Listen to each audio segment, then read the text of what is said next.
Assalamualaikum warahmatullahi wabarakatuh. Perkenalkan, saya Ucu Nugraha. Saya bekerja di Universitas Widyatama yang beralamat di Jalan Ciputra nomor 204A, Kota Bandung, Jawa Barat. Saya ditugaskan di program studi Sistem Informasi dan terbiasa mengampu atau membina mata kuliah seperti cloud computing, jaringan komputer, basis data, manajemen risiko IT, e-business, UX design, dan beberapa mata kuliah yang lainnya yang masih sesuai dengan bidang keilmuan saya di program studi Sistem Informasi. Nah, pada kesempatan kali ini saya ingin menyampaikan terkait dengan RPS untuk mata kuliah Cloud Computing. Berikut rencana pembelajaran semester atau RPS untuk mata kuliah Cloud Computing pada program studi Sistem Informasi Fakultas Teknik Universitas Widyatama.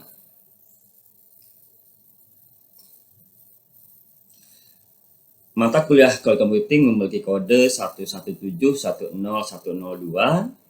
Adapun bobot SKS tatap muka 3 SKS, untuk praktikum 0 SKS, dan mata kuliah ini diselenggarakan pada semester ganjil, yaitu tepatnya di semester 5. Versi RPS ini disahkan tanggal 8 bulan Juni tahun 2022 oleh otorisasi di mana pengembang RPS saya sendiri, Ucu Nugraha, untuk koordinator RMK ini oleh Bapak Dani Hamdani, dan selaku ketua program studi Sistem Informasi Ibu Sri Lestari Insinyur MT. Adapun deskripsi dari mata kuliah ini yaitu memberikan pemahaman tentang konsep, teknologi, dan praktik terkait dengan komputasi awan atau cloud computing. Ini mencakup topik seperti model layanan cloud, virtualisasi, keamanan, manajemen layanan, arsitektur, aplikasi cloud native, dan pemrograman cloud. Mahasiswa akan mempelajari cara mengolah sumber daya komputasi secara dinamis, desain aplikasi untuk cloud, dan strategi keamanan untuk melindungi data di lingkungan cloud.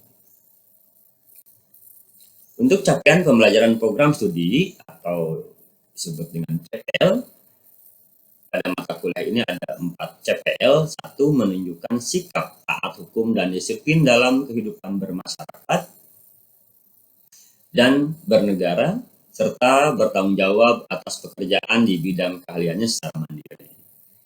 2. Menguasai fungsi-fungsi sistem informasi pada organisasi, kerangka kerja, dan strategi untuk manajemen, pemanfaatan teknologi informasi, desain arsitektur enterprise, integrasi sistem, analisis investasi teknologi informasi yang berorientasi pada pemenuhan kebutuhan organisasi. CPL yang ketiga, mampu mengidentifikasi, menganalisis, merancang, membuat, menguji, dan mengimplementasikan serta mengevaluasi sistem informasi dalam rangka memenuhi kebutuhan organisasi. CPL yang keempat, memiliki kemampuan untuk menjadi tenaga profesional untuk pengolahan basis data, rekayasa perangkat lunak, jaringan komputer, komputer grafis, dan aplikasi multimedia, serta memiliki kemampuan menulis laporan penelitian dengan baik, serta mengelola proyek sistem informasi, mempresentasikan karya tersebut. Untuk capaian pembelajaran mata kuliah cloud computing ini, yang pertama, mampu memahami dan menguasai konsep serta penerapan cloud computing untuk menunjang kinerja sistem informasi. CPMK yang kedua, mampu menganalisis karakteristik dan rencana komputasi awan pengguna, dan perusahaan dengan berbagai kemampuan komputasi untuk menyimpan dan memproses data baik di awan atau secara cloud milik pribadi atau pada server pihak ketiga yang berbeda di pusat data, sehingga mekanisme pengaksesan data lebih efisien dan dapat diandalkan. CPMK yang ketiga, mampu membuat analisa komputasi awan, pembagian sumber daya untuk mencapai koherensi dan skala ekonomi serupa dengan utilitas. Adapun untuk penilaian mata kuliah ini, untuk CPMK 1 tipe evaluasinya kognitif, ini bobot penilaian kuis ya, dalam bentuk kuis atau tugas sebesar 25%, asesmen 25%. Sehingga CPMK 1 ini bobotnya 50%. Untuk CPMK 2 tipe evaluasinya kognitif, bobot penilaian dalam bentuk kuis atau tugas sebesar 15%, dalam bentuk asesmen ini 10%, sehingga total bobot CPMK 2 untuk CPMK 2 sebesar 25%. Untuk penilaian CPMK 3 ini tipe evaluasinya kognitif. Bentuk penilaian untuk kuis ini memiliki bobot 15%, kuis dan tugas 15%, kemudian untuk asesmen 10%, sehingga total bobot pada CPMK 3 dalam CPMK 3 ini sebesar 25%. Jadi total penilaian 100%. Adapun daftar pustaka atau buku referensi atau sebagai acuan, ya, pustaka dalam mata kuliah cloud computing ini dibagi dua, ada pustaka utama, ada pustaka pendukung di sini. Adapun media pembelajaran ini selain alat tulis dan papan tulis, kemudian sebagai pembantu dalam proses pembelajaran ini juga ada laptop.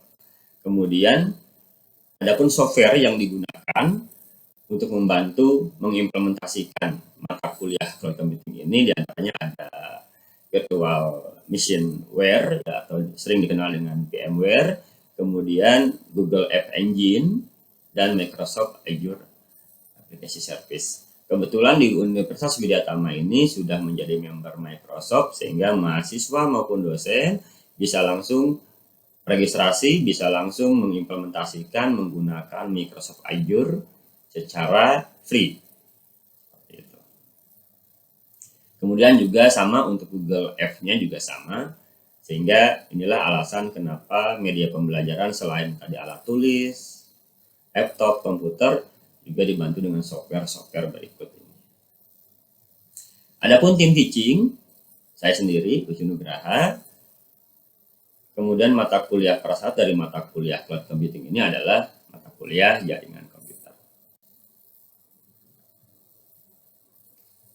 Baik, berikut ini adalah rincian pembelajaran di tiap pertemuan. Pertemuan minggu pertama, ini untuk CPMK 1. Untuk capaian mata kuliah yang pertama yaitu hasil pembelajaran yang diharapkan mampu memahami konsep cloud computing. Indikator ketercapaian CPMK ini yaitu kejelasan dalam mendefinisikan cloud computing, ketepatan dalam mengidentifikasi ruang lingkup cloud computing. Untuk bentuk penilaian ini ada kuis dan asesmen dari CPMK 1 ini.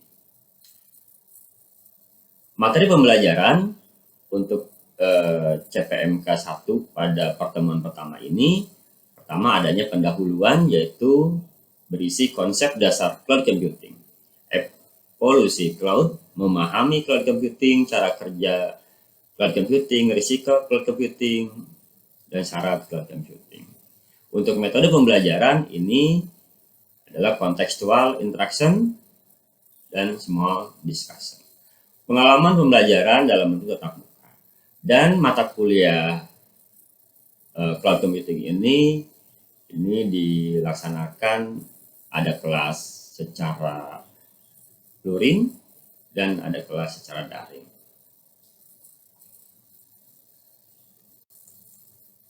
Jadi tatap mukanya ada tatap muka online dan tatap muka secara offline. Yang kedua, ini CPMK dan untuk CPMK 1 ini mampu memahami perkembangan dan penerapan cloud computing. Kemudian pertemuan ketiga mampu memahami topologi dan software cloud. Minggu keempat ini mampu memahami tentang pengolahan dan sumber daya manusia. Pertemuan kelima mampu memahami model keamanan yang ada di cloud computing. Pada pertemuan keenam, ini mampu memahami layanan cloud computing, yaitu diantaranya SAS, PAS, dan IaaS. Nah, pada pertemuan keenam ini terkait dengan materi pembahasannya SAS dan PAS serta IaaS. Di sini saya memberikan informasi, memberikan hasil dari kegiatan pengabdian kepada masyarakat saya, di mana hasil kegiatan pengabdian kepada masyarakat ini saya implementasikan, saya sampaikan kepada para mahasiswa di kelas, baik dalam tatap muka secara online maupun secara offline.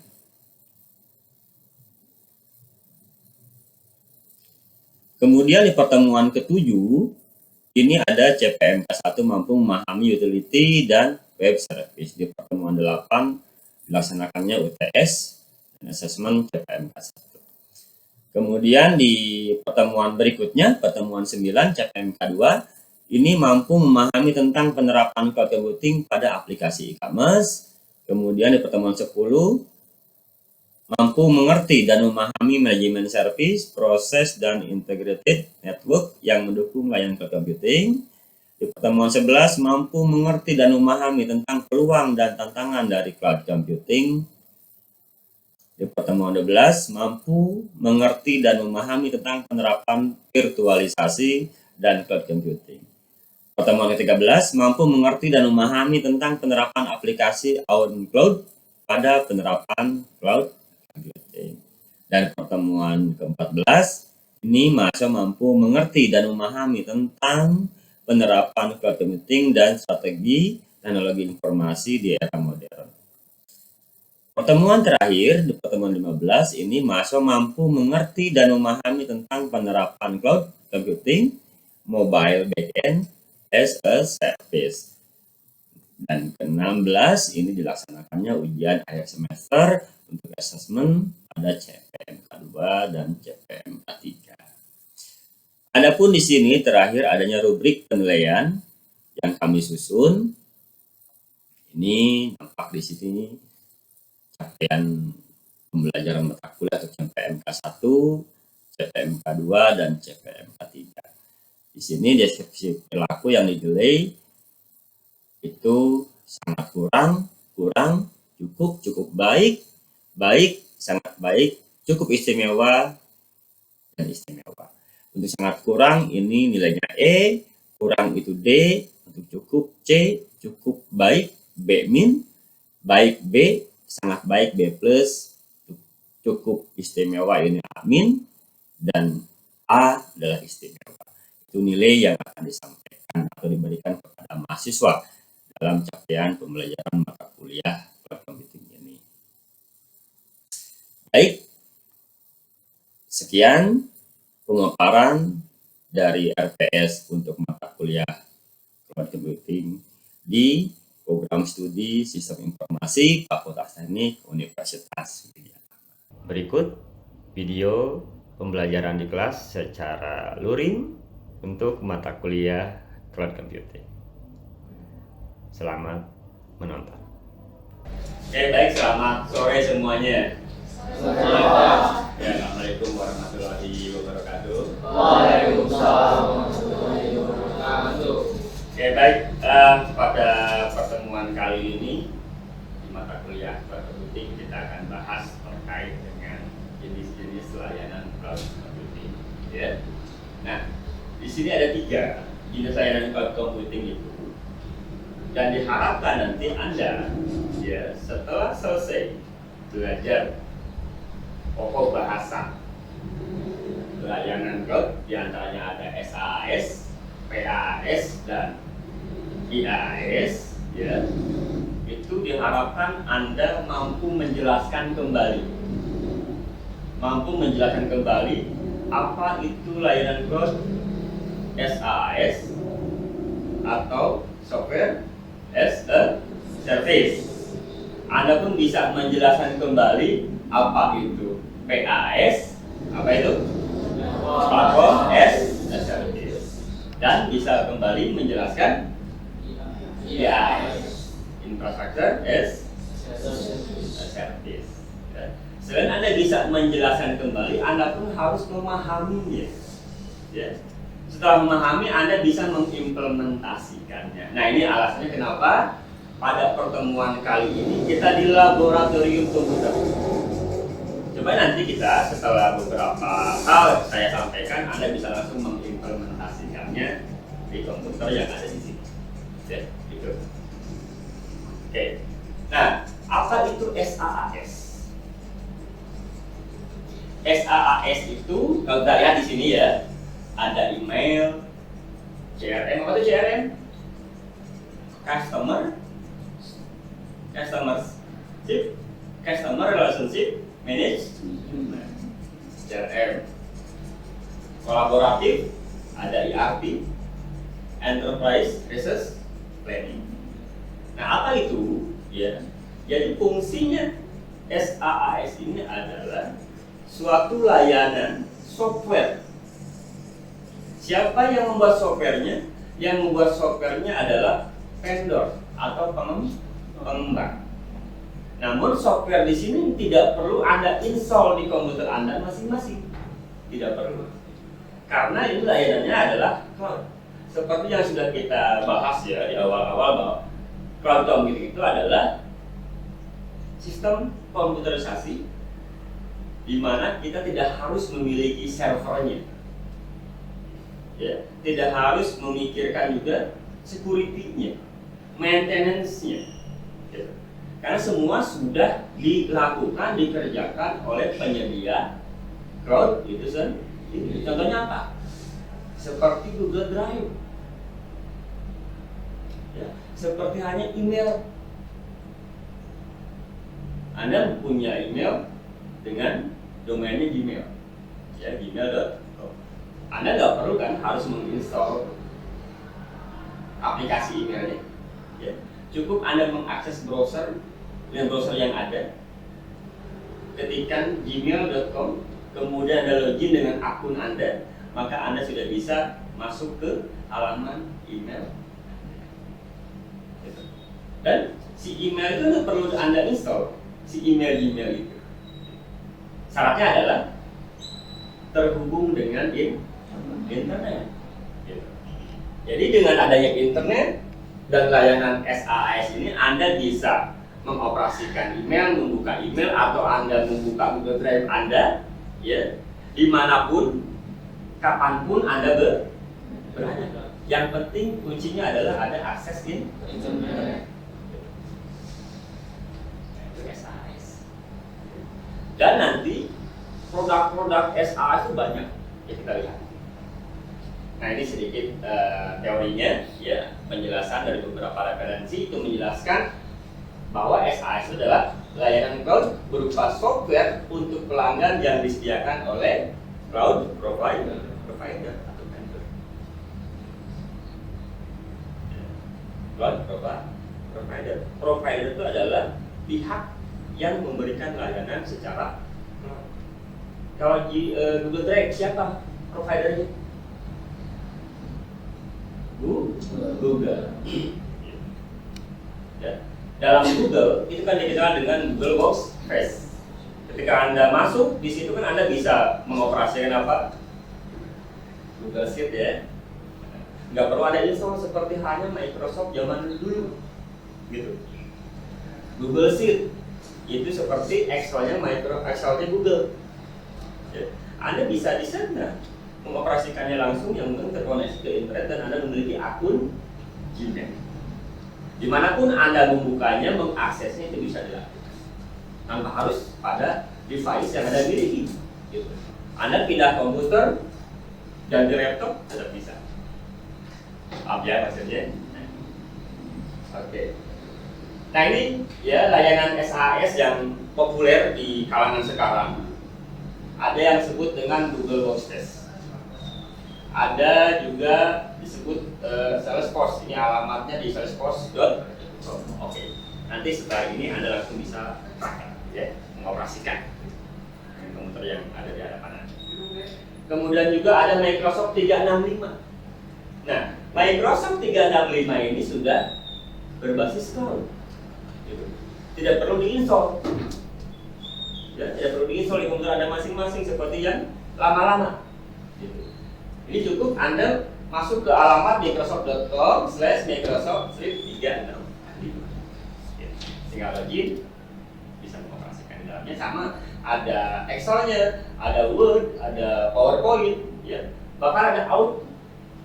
Outlook itu adalah software untuk email, ya, yang dibuat oleh Microsoft. Kemudian juga ada Slack.com, ya. Kemudian ada Zoom. Nah, Zoom yang biasa Anda pakai kalau kuliahnya online, ya, ini termasuk terhadap layanan cloud as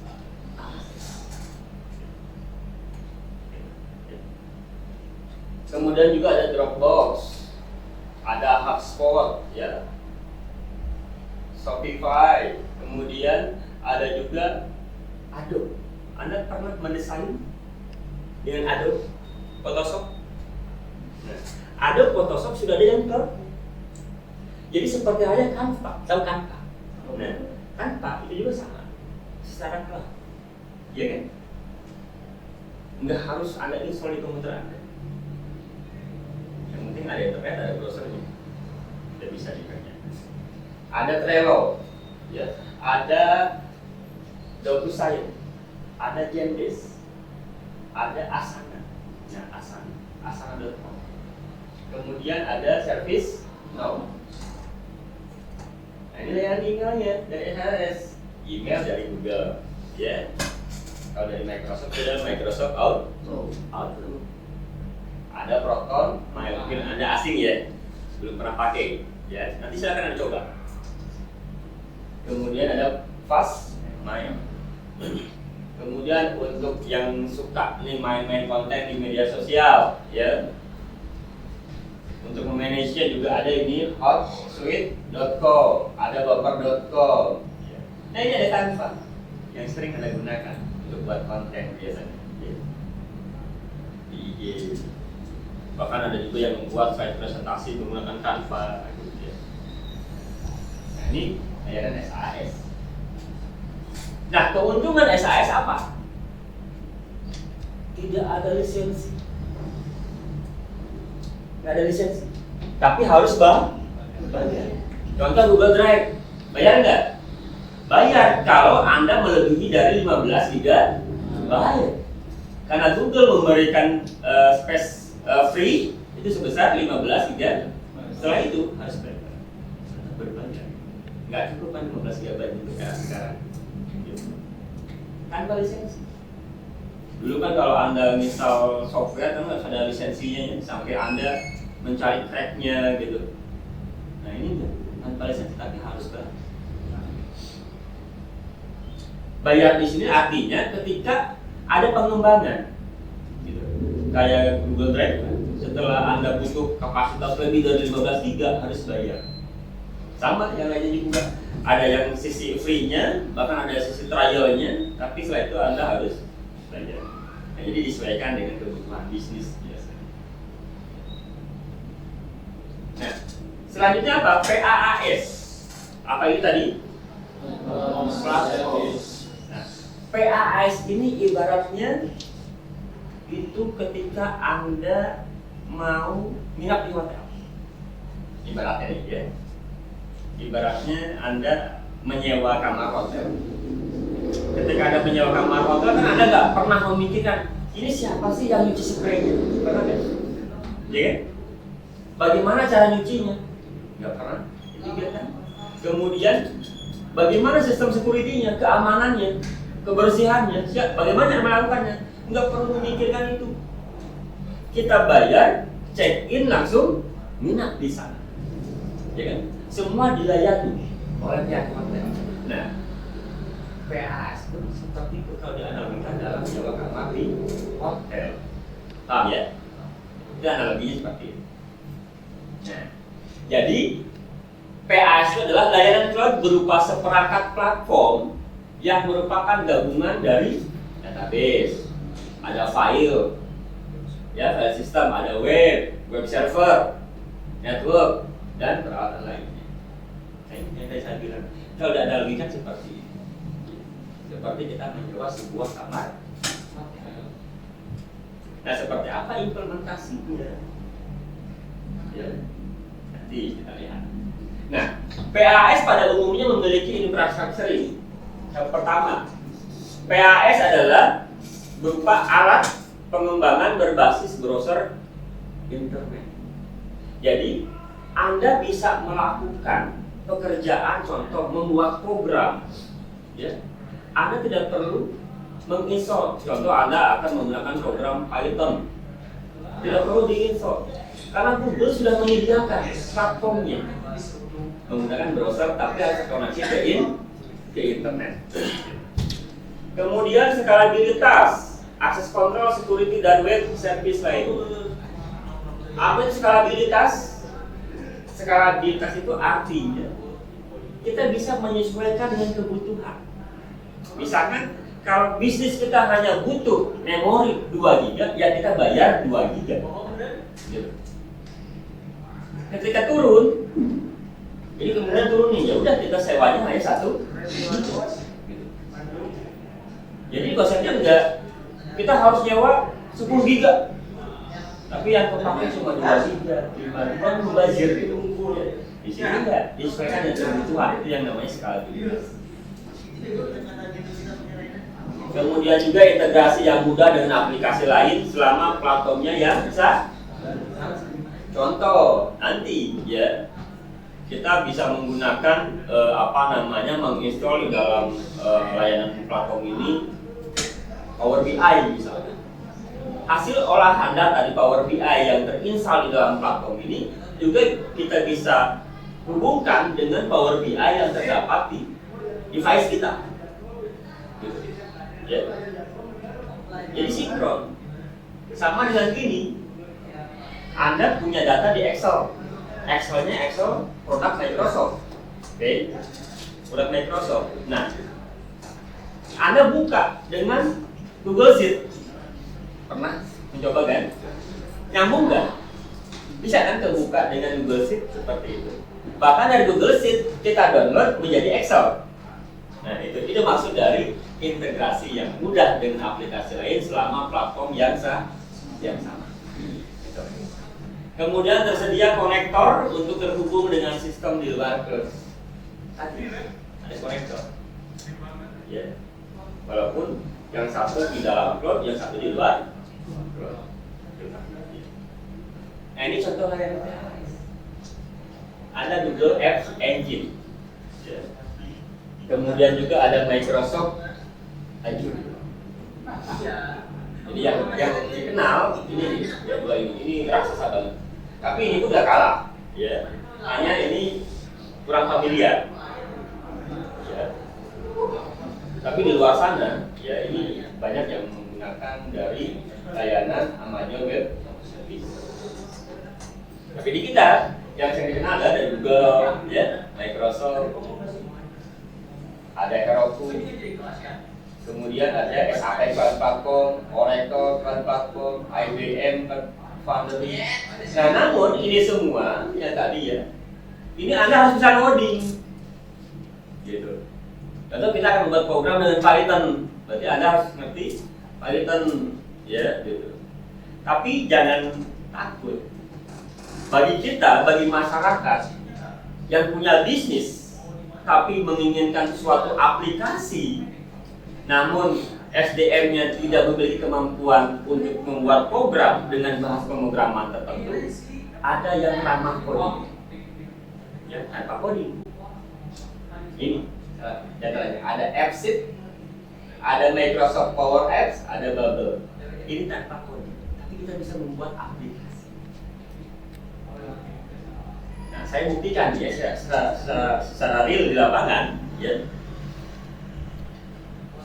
Ketika kami melakukan pengabdian kepada masyarakat di desa Cisontrol, desa itu menginginkan suatu aplikasi untuk pendataan warga dan hal-hal yang lain yang perlu diinputkan di data. Namun petugas di desa itu tidak ada yang memiliki kemampuan menjadi seorang programmer. untuk membuat program. Nah, kami arahkan di situ, kita bantu. Ya, gitu. Kita memanfaatkan layanan cloud dari si PAS ini dari apps. Dari apps. Ini kita lihat, ini kita ada video di sini. Ya. Video kegiatannya ini tapi nggak begitu panjang. Nah, ya. Nah, ini Pak Dani. Tahu Pak Dani kan? Sekretaris Prodi Informasi.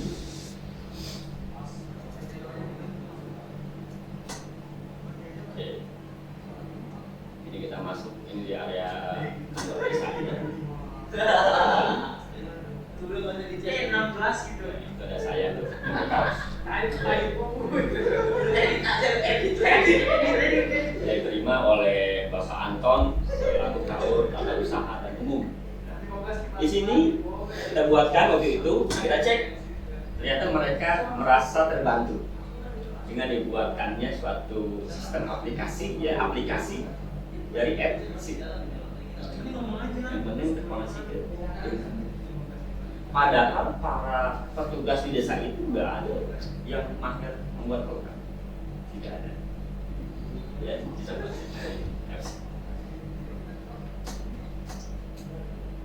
Oke, sampai sini ada yang mau tanyakan, silakan. Oke, siapa? Sebelumnya perkenalkan Pak, nama saya Regi Nafira. Oke, Regi, silakan Regi. Ini pertanyaan Pak. Bagaimana sih caranya biar kita bisa mengakses aplikasi Microsoft Azure sedangkan aplikasi itu berbayar? Oke, nah ini pertanyaan bagus. Ya, ada inisiatif untuk mencoba berarti yang udah tahu sebelumnya kalau untuk kita bisa menggunakan layanan dari Microsoft Azure ini berbayar. Kebetulan Universitas Widyatama, Universitas Tercinta kita, ya, itu sudah menjadi member atau berlangganan Microsoft Azure. Nah, nanti caranya gimana? Caranya adalah Anda punya email kan? Nah, email Anda itu berdomain widyatama.ac.id itu akan diregistrasikan, didaftarkan. Nanti Anda masuk ke alamat Microsoft Azure, login menggunakan email yang berdomain widyatama.ac.id. Namun selama itu belum diregistrasikan, Anda tidak bisa. Tidak akan bisa. Nanti saya kolek, nanti saya akan hari ini juga ya, sekarang kita coba nanti hari ini, saat ini nanti saya akan coba registrasikan semua email Anda supaya Anda bisa langsung mengimplementasikan di sini. Ya. Ada lagi? Oke. Perkenalkan nama saya Rizky Antoine Putra Ramadan. Ya. Pertanyaan saya, apa manfaat layanan cloud khususnya layanan PASS untuk layanan PASS yang masih kecil? PAS. PAS ya. Dan bagaimana jika bisnisnya berkembang, apakah masih bermanfaat? Oke. Nah, ini pertanyaan yang bagus terkait dengan bisnis yang memanfaatkan layanan cloud. Ya kan? Mungkin waktu kecil bisa, tapi kalau sudah berkembang untuk perusahaannya, apakah ini masih bermanfaat? Kan gitu. Pasti masih bermanfaat. Atau kalaupun bukan kurang bermanfaat, tapi mungkin bisa aja dikembangkan kembali. Nah, dikembangkan kembali sesuai dengan kebutuhan. Itulah yang disebut dengan skalabilitas tadi. Ya, dengan skalabilitas suatu organisasi, ya, baik itu organisasi di bidang pemerintahan seperti desa tadi, ya, desa Cisontrol yang ada di Kecamatan Ranca, Kabupaten Ciamis tadi, ataupun di perusahaan-perusahaan ya, yang sudah berkembang, sudah maju, gitu. Itu bisa menggunakan layanan ini disesuaikan dengan kebutuhan pengeluaran biaya ini. Jadi bagi perusahaan yang bisnisnya masih kecil, ya, masih kecil, gitu, bisa menyewa sesuai dengan kebutuhan dengan anggaran yang minim juga. Nah, setelah berkembang perusahaan, pasti ada yang bertambah juga tuh, ingin dikembangkan juga sistemnya. Nah, itu bisa kita kembangkan. Pak, misalkan tadi pakai AppSheet, Pak bisa nggak kita ini sekarang akan merekrut karena sudah punya anggaran besar, kita mampu merekrut misalkan ya programmer yang handal.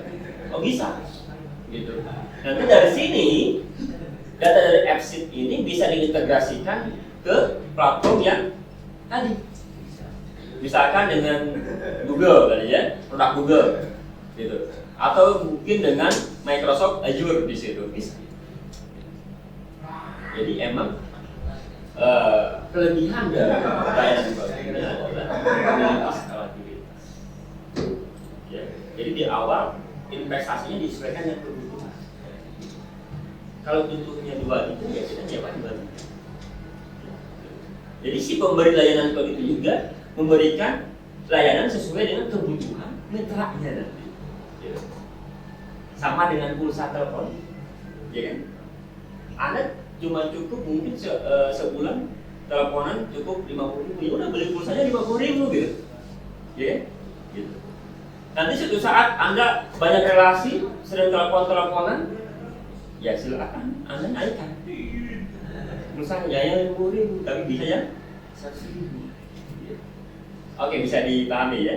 Oke, baik. Nah, jadi sekarang coba ya sebelum kita masuk ke IaaS, Anda silakan buka komputer Anda masing-masing, silakan dinyalakan bagi yang belum, ya.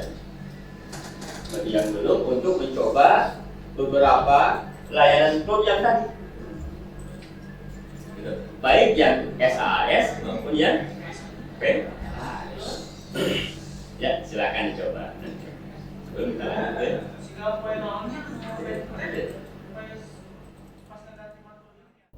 Berikutnya adalah video pembelajaran mata kuliah cloud computing secara daring melalui media Zoom. Selamat menonton. Oke, baik, selamat bertemu kembali rekan-rekan mahasiswa. Assalamualaikum warahmatullahi wabarakatuh. Waalaikumsalam. Waalaikumsalam warahmatullahi wabarakatuh. Oke, baik, pada pertemuan kali ini kita akan bahas terkait dengan pokok bahasan dalam mata kuliah cloud computing, yaitu adalah layanan cloud atau jenis-jenis layanan cloud. Nah, di sini ada 3 macam, ada 3 jenis layanan cloud. Yang pertama itu sering dikenal dengan SaaS atau service atau software service, ya. Software as service, dan PaaS adalah platform as service, dan IaaS-nya adalah infrastructure as service. Nah, kita coba tayangkan dulu slide materinya. Oke, baik, sudah nampak di layar?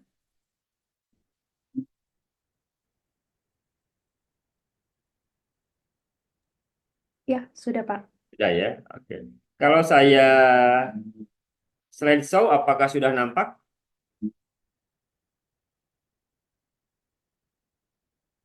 Oke, baik. Nah, jenis-jenis layanan cloud computing ini ada 3 jenis yang dikenal, yaitu SaaS, Software as a Service, Platform as a Service, dan Infrastructure as a Service. Nah, di sini masing-masing punya service tersendiri, ya. Di antaranya untuk SaaS ini dalam hal layanan email, Customer Relationship Management, kolaboratif, ERP, ya, ERP, Enterprise Resource Planning di sini maksudnya. Kemudian PaaS ini seperti Application Development, Decision Support, ya, membangun web, streaming, dan sebagainya.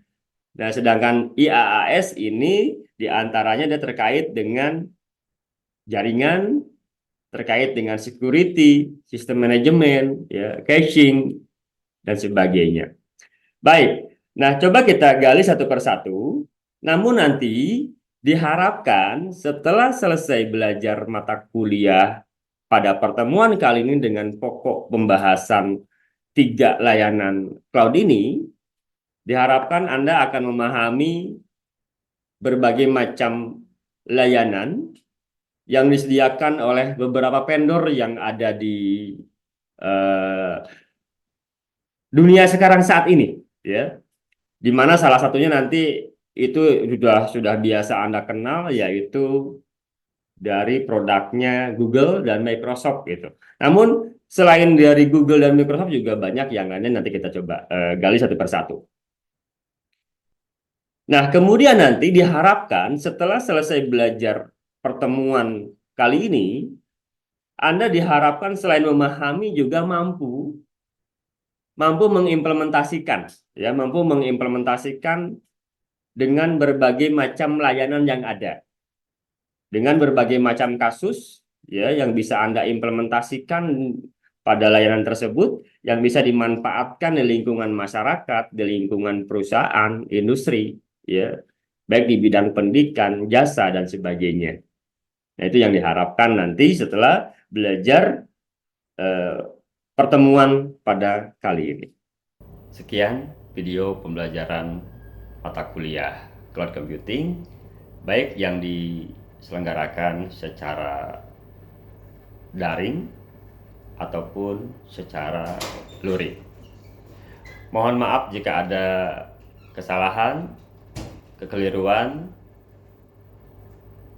dalam penyajian video ini, dan saya haturkan terima kasih yang sudah berkenan menonton video pembelajaran mata kuliah Cloud Computing ini. Akhir kata dari saya, wabillahi taufiq wal hidayah, wassalamualaikum warahmatullahi wabarakatuh.